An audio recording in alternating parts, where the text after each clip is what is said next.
Hey gang, Matt, the Helpful Home Inspector, coming at you with a quick tip today. So what we've got is I'm hanging a clock it's got like date and time and all that kind of stuff in the studio so that I can kind of just keep track of where I'm at for my day. And one of the things that we've got on the back here is kind of a funky layout of where the screws need to go. Yeah, to try to line that up would be kind of a pain in the butt. You could measure it, you could try to put some chalk on there or something to make a template, but there's an easier way, and all it takes is using your copier or your printer that you might have in your office. Let's go check it out.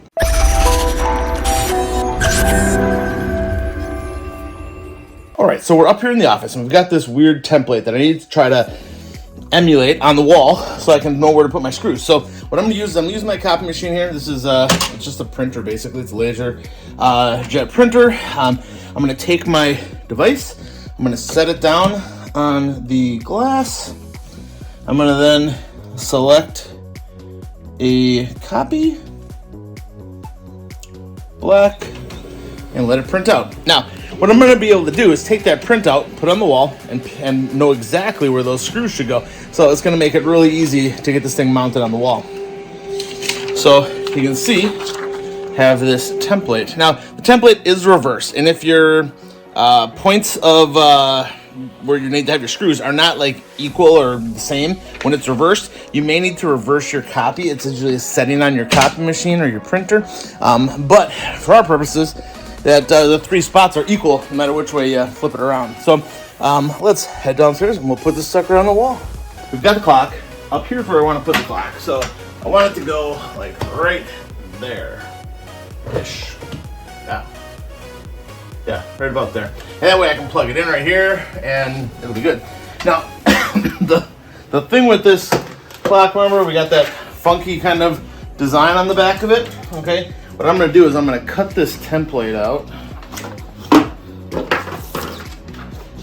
so that it fits up into that space a little bit better. Actually, I probably don't even, oh yeah, I kind of want to know the size of it. So that gives me the basic dimensions of it. And I need something to mark it with. Yeah, so I just need to make a mark through each of those spots where I want to drill holes. All right, so this is kind of where I want that clock to go. Top of it up there, bottom right there. Eye up the level. Now, if I wanted to, I could take a level and put it on there. I'm not gonna. I'm pretty confident in my ability to eye it up. So I'm just making 3 marks. Oh, those 2 went through. That one does not look like it did. So I need something a little bit more robust. So to make the mark, I'm just going to use the tip of my screwdriver bit on my impact drill here, and I put this up in place where I want it. I hold it there. I'm going to just make some little dimples right where the screws go. Then I can see 1, 2, 3. To get the clock to stay up good, I'm going to use some wall anchors. My favorite wall anchors are these guys.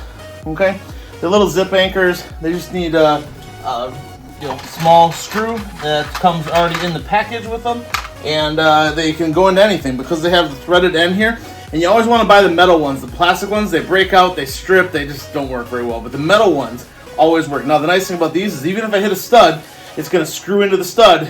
So I don't even need to use a stud finder to find it at all. I'm just going to put these 3 anchors in. And I'll be able to get that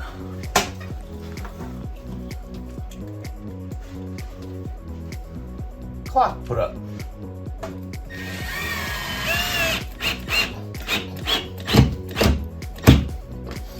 Brush away a little bit of the drywall smuts.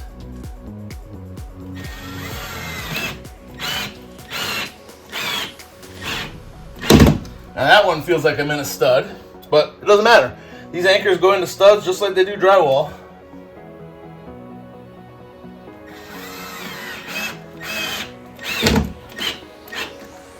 Then, to get the screws in there, I need to know the depth that I need to go. So I can see the screw grab's on pretty well right there. And so I need to leave about 1/8 of an inch of the screw sticking out, so I have something to rest this on. It has these little indents in there, and the screw needs to go and sit up in there. So we're gonna put these 3 screws up there, leaving about 1/8 of an inch of thread exposed.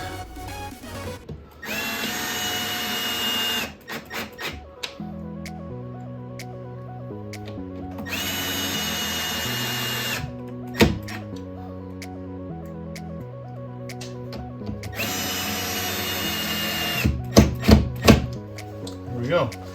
Now, before I worry about the cord or anything like that, we're gonna take the clock and just make sure that it fits up on there like I'm looking for.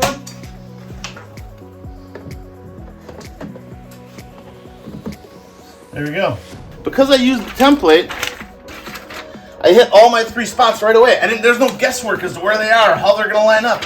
Works great, especially for this kind of situation where you gotta hang something on the wall, or like hanging power strips on, attaching power strips to a wall or a stud or something like that. Just works out really great to use that copy machine technique. So this looks good. Everything's nice and level, just how I want it. Now I'm gonna hook the cord up and get power to go into this thing.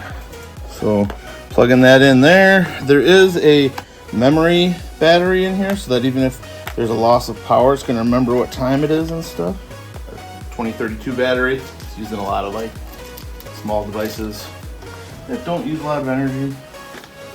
So that guy goes in there. This guy goes on there. There we go. And this guy plugs in.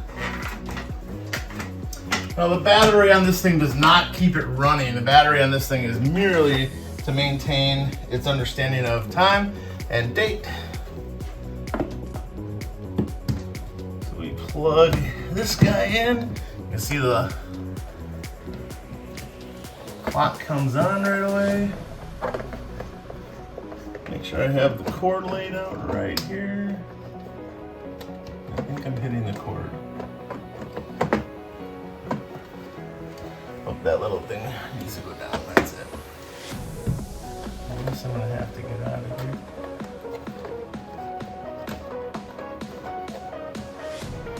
There's a little plug that wants to keep kicking out here, so I'm going to give it a little more slack. Hopefully it'll stay up in its place. I'm going to have to do some cord management with the cord here, but that we'll be able to figure out.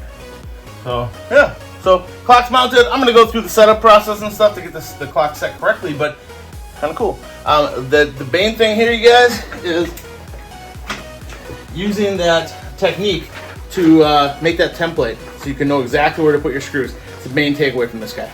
All right, thanks much. Have a good one. Remember, the better you take care of your house, the better it's going to take care of you. This is another tip from the Helpful Home Inspector.